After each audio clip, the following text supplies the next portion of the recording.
Breaking news Vizag కేంద్రంగా railway zone ఏర్పాటు చేయాలనేది ఎన్నో ఏళ్ల కల. ఇప్పుడు ఈ కల సాకార్యమయ్యేలా కనిపిస్తోంది. అయితే ఈ నెల 29న వైజాగ్లో ప్రధానమంత్రి నరేంద్ర మోదీ పర్యటించబోతున్నారు. అప్పుడే ఈ జోన్ ఏర్పాటుకు శంకుస్థాపన చేసే అవకాశం కూడా కనిపిస్తోంది. అయితే అక్టోబర్లో ఏపీ సీఎం చంద్రబాబు ఢిల్లీలో పర్యటించిన సమయంలోనే దీనికి సంబంధించిన ప్రకటన చేశారు. డిసెంబర్లో శంకుస్థాపన జరిగే అవకాశం ఉందని తెలిపారు ఆయన. దీంతో శంకుస్థాపన ప్రచారం ఇప్పుడు జోరుగా కొనసాగుతుంది.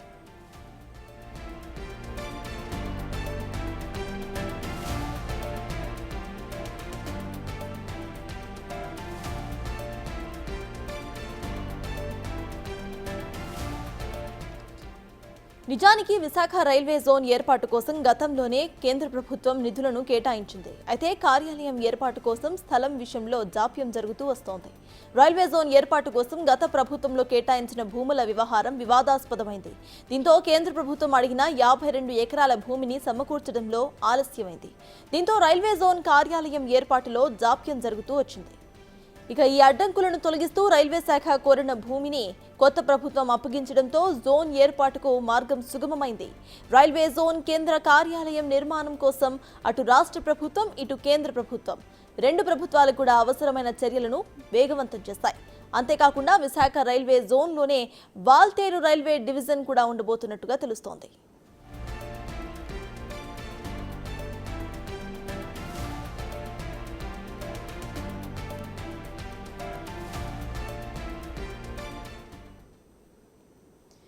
ఈ నెల 29న వైజాగ్లో ప్రధానమంత్రి నరేంద్ర మోదీ పర్యటించబోతున్నారు. అప్పుడే వైజాగ్ రైల్వే జోన్ ఏర్పాటుకు శంకుస్థాపన చేసే అవకాశం అయితే కనిపిస్తోంది. దీనికి సంబంధించిన పూర్తి అప్డేట్స్ ను మా ప్రతినిధి రాజు అందిస్తారు. రాజు, చెప్పండి, గతంలోనే ఇటు సీఎం చంద్రబాబు జనవరి కల్లా ఇటు మొత్తం కూడా పని స్టార్ట్ అవుతుంది అంటూ కూడా ఆయన చెప్పడం జరిగింది. అయితే ఇప్పుడు ఈ నెల 29న ప్రధానమంత్రి చేతుల మీదుగా శంకుస్థాపన జరుగుతుంది అనే అప్డేట్ అయితే వస్తోంది. సో ప్రెసెంట్ అక్కడ కరెంట్ సిచ్యువేషన్ ఏంటి, అప్డేట్స్ ఏంటి?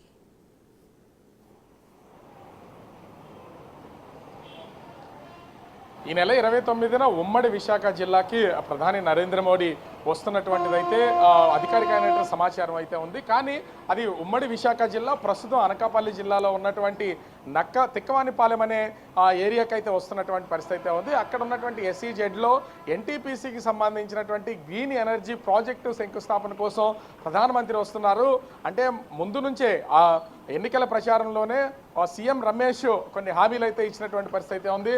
ఇండస్ట్రియల్ పరంగా ఖచ్చితంగా ఇక్కడికి అభివృద్ధి చేస్తా, నేను దీనిలో భాగంగానే ప్రధానమంత్రి నరేంద్ర మోదీని నా నియోజకవర్గంలో అనేక సార్లు తీసుకొస్తాను, అనేక శంకుస్థాపనలు చేయిస్తానని ఎన్నికల హామీలో ఇచ్చినటువంటి మా సీఎం రమేష్ అనకాపల్లి ఎంపీ దానికి అనుగుణంగానే ఈ ప్రోగ్రామ్ను సెట్ చేసుకున్నట్లుగా తెలుస్తుంది. ఎందుకంటే NTPCలో ఉన్నటువంటి ఆ గ్రీన్ ఎనర్జీ ప్రాజెక్ట్ కోసం ఈ నెల 29న ప్రధాని నరేంద్ర మోదీ అటు ఉమ్మడి విశాఖ జిల్లాకి చేరుకుని అక్కడి నుంచి తిక్కవానిపాలెం వెళ్ళి ఈ గ్రీన్ ఎనర్జీ ప్రాజెక్టు శంకుస్థాపన చేయనున్నారు. అయితే ఈ నేపథ్యంలోనే ఇప్పుడు గ్రీన్ ఎనర్జీ శంకుస్థాపన కోసం వస్తున్నటువంటి ప్రధానమంత్రికి ఎన్నో ఇప్పుడు ఇతర శంకుస్థాపనకు సంబంధించి ఒక్కొక్కటిగా బయటకు వస్తున్నటువంటి పరిస్థితి అయితే ఉంది.